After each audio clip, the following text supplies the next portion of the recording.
Welcome to the SIWIKE podcast, the only podcast that shares the stuff you didn't know you needed to know about jobs, careers, and life. The SIWIKE podcast, the stuff I wish I knew earlier. Hi, everyone, and welcome to the SIWIKE Stuff I Wish I Knew Earlier podcast. We're here with our guest, Vanessa, and I'll let her do a little bit of her introduction.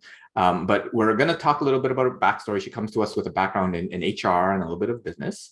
So Vanessa, what are you up to these days? Yeah, thank you. So as he said, my name is Vanessa. I currently am a technical recruiter at SoundHound working in the voice AI industry. We started at SoundHound with music recognition and now hiring a lot of software engineering roles specifically. Mm-hmm. So that's kind of where I found my specialty. But I didn't always start here. I actually started so I started as a competitive dancer in my childhood and discovered that ultimately my next step was business management. I'll do a quick overview. Went to business school, and through finding out what I didn't enjoy as much, I landed in a more people-oriented degree, which was majoring in human resources and minoring in law. From there, experienced a lot of different industries like warehousing and logistics, retail, and now software engineering or computer software. Really getting into a lot more specialty in voice technology specifically. Sounds good. So if we can kind of rewind, go back in time and find out what was Vanessa like as a kid. So what's kind of the earliest childhood memory that you remember, maybe involved dancing or something like that? What are some of what were you like as a kid? Yeah, I love this question. So I definitely involves dancing and music. I was a competitive dancer.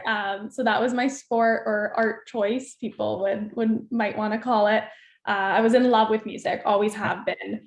Loved also, like in general, loved being with family and friends, loved people, and really loved helping people, trying to do what I can to see others happy. That was always the type of child I was.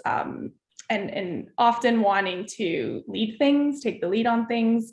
But then on the flip side, also pretty hard on myself through, I think, my competitive dance background, pretty much a perfectionist, as you would call it, really wanted to see great results. Gotcha. For others and for myself. So that'd be how I describe it. Cool. So growing up in kind of that dancing world, were there other influence around you? Were other people dancers, or what was like your parents, your family, the influence around you? What were those like? Yeah, that's a great question too. No one directly in my family were a dancer. I think I was lucky to have the opportunity of early on, my parents recognizing, okay, she loves singing, she loves music, she loves dancing. And I got the option to try out singing and dancing. And it became so busy and competitive that it seemed like both got pretty hectic during one given week. So 7 days to manage a competitive dancing schedule got quite difficult. So I had that hard decision to make between, do I want to pursue singing or dancing? And how I made that decision, I think, was I was quite young. So this is also parent conversations with my parents, but what I'm proud of and how that was made was deciding between an individual type of art, really, versus a team environment. And I think I've benefited most from that, really taking dance into a decision that led to a great group of strong friends, and then also those life, lessons around teamwork and cohesiveness. Okay. Can you walk us through a little bit about the kind of singing dance? Is that like high school, before high school, or what age group, like how young? And then is that kind of like you have singing classes and then competitions and then dance classes and competitions and things like that? And like what was a week like? It seems like it could be pretty hectic and busy with all of that stuff. Plus you have school, I imagine, and all that sort of stuff as well. Exactly. Yeah, you're getting it. I was around 5, I believe, or 6 when I started dancing. That's actually when I made the decision around 6 to just stick with dancing more seriously. Okay. As I like grew as a dancer, there was little moments where I would test out still and sing or record in a recording studio or on my own time, just for that love of music in general. Right. But that's how young I started. Schedule was increasingly hectic. So it started more for fun and recreational, maybe once or twice a week. And as I grew older, it really got into being at the studio 5 days a week. Oh, wow. Being at the studio at 4 p.m. Eastern time, my time, where it's, you're going to school, you're going to elementary school, you're eating quickly at the back of the dance studio, and then you're right into class till 10 p.m. At night. So really busy days, but we loved it. And I had some amazing moments there. And it was also, you asked about schooling. It was also into high school, where I went to St. Elizabeth Catholic high school, and that's performing arts school. So that's where I also continued to study dance and actively pursue dance at high school. Gotcha. And on the competitive side, so were you like placing and you were like champion of this and that, or is it hopefully that's an okay question to ask? Yeah, I can't say I was the champion and the best out there, but we were definitely traveling a lot. I would say 4 to 5 times a year into different locations to meet with other dance studios and compete. I had, I think, one year, one of my most busy and competitive years, I had about 14, maybe even 16 routines that year, which is quite high. So remembering those dances and routines, and then having to practice for all of those were quite busy. So cool. And what sort of effort was involved in like learning one routine? So you have 14. Is it like a month's worth of work to learn one routine?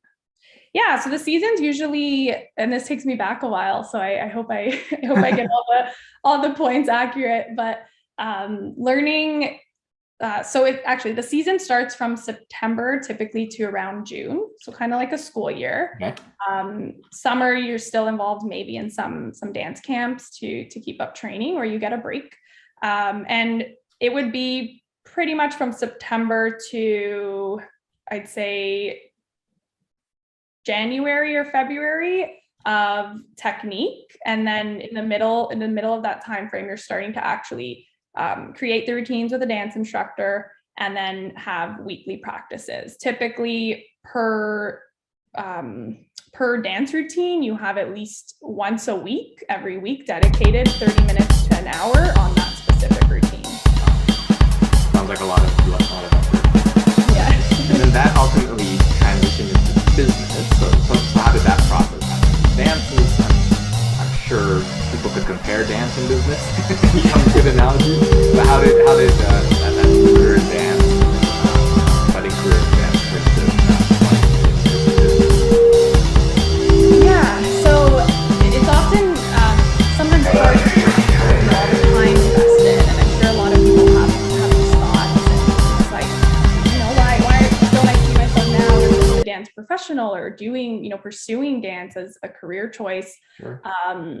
I think what ultimately made me make that decision was analyzing, really, when I asked that question, do I see myself dancing as my career in the future? I think as I started to get to the near end of high school, the near end of my time at the competitive dance studio, I didn't feel that excitement. I didn't see myself, full-time engaged in dance only.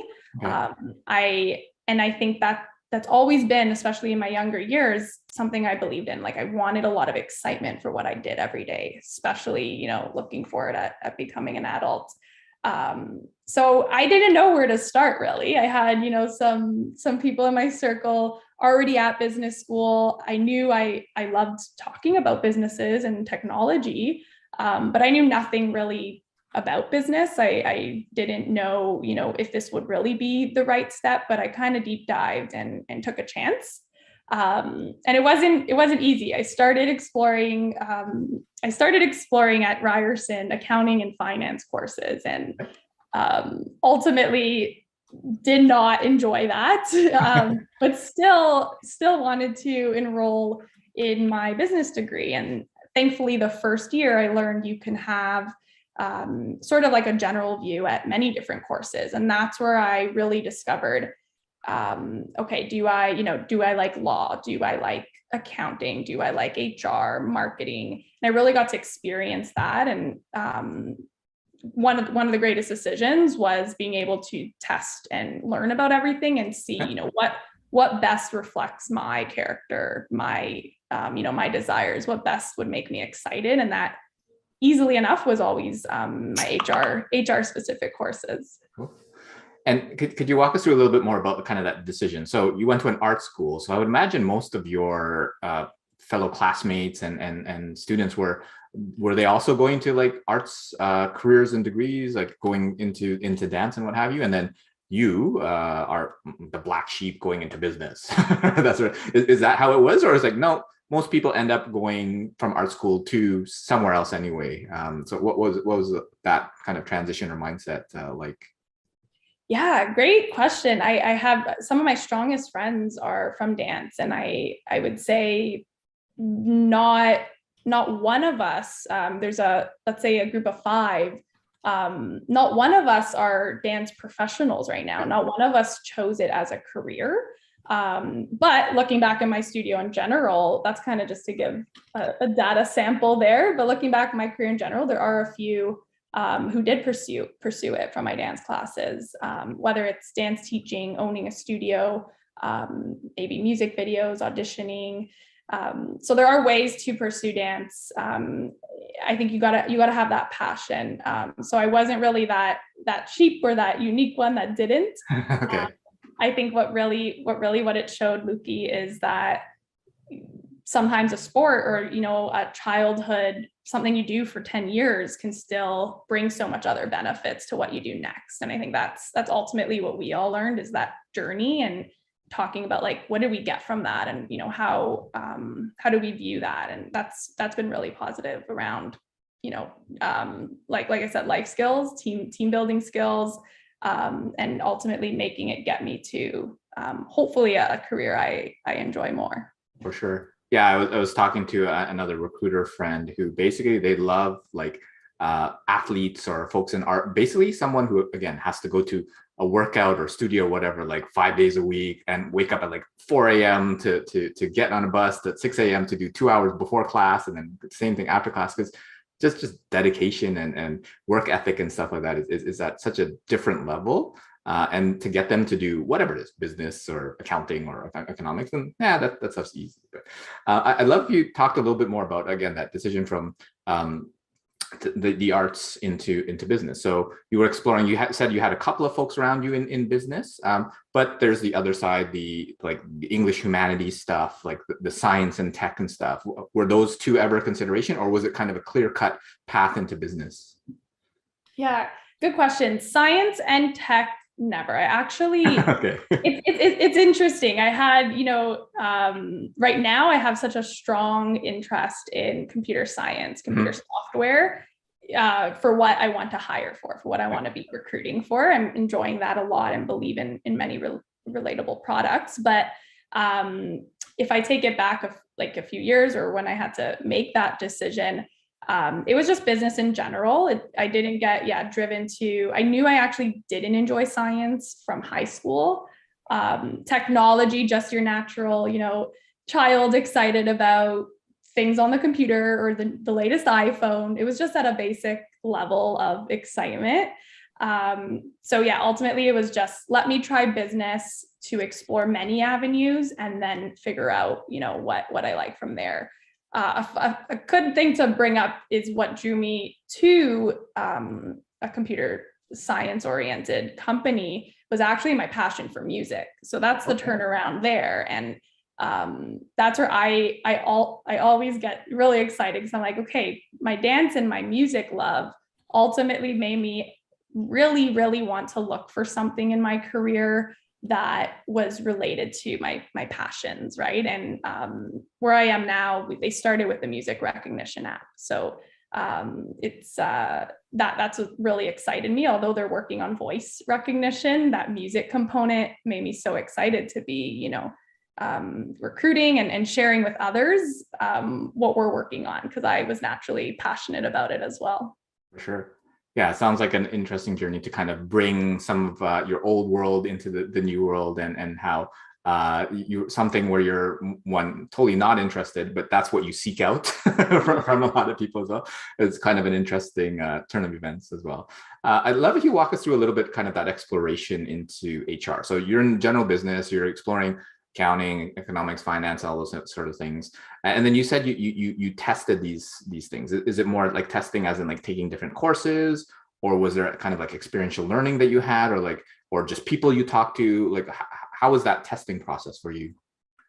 Yeah, another really great question I could elaborate on quite a bit. So first year business school, yes, it was general, and the testing was through courses.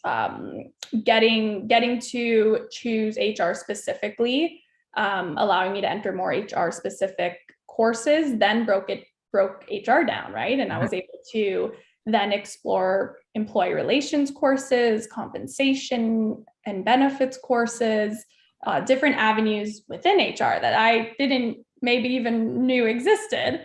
And my favorite course, something I was probably the most highly engaged in, was recruitment and selection. That was the title of the course.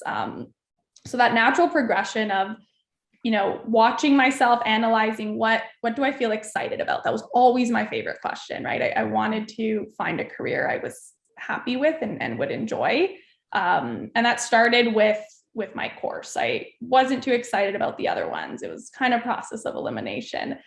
But it's not always as simple as that might be sounding from me. I also, on the other hand, tried to get into the workplace. So pretty young, still in school, leveraged my network and connections and family members and friends to really kickstart a part-time job that's most relevant to my career and my studies. And really, really thankful for one of my cousins who allowed me to start at National Logistics Services, which is a retail warehousing company.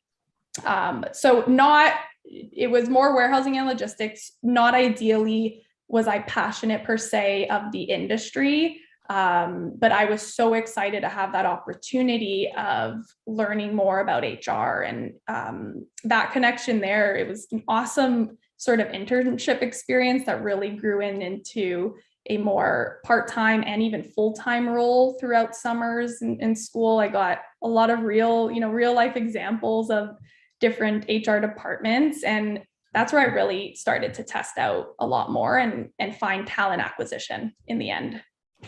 Sounds good. So it kind of speaks to, well, talking more to auntie, uncle, and cousin, this and that, because you never know when they can help you with something. And networking is so important, whether it's family or friends or volunteering or something. The people can often have great impacts. And that work experience, I think, is super important because, what if you graduated and got into something but never even tried it before? You probably want to try it once or twice before you go through that process.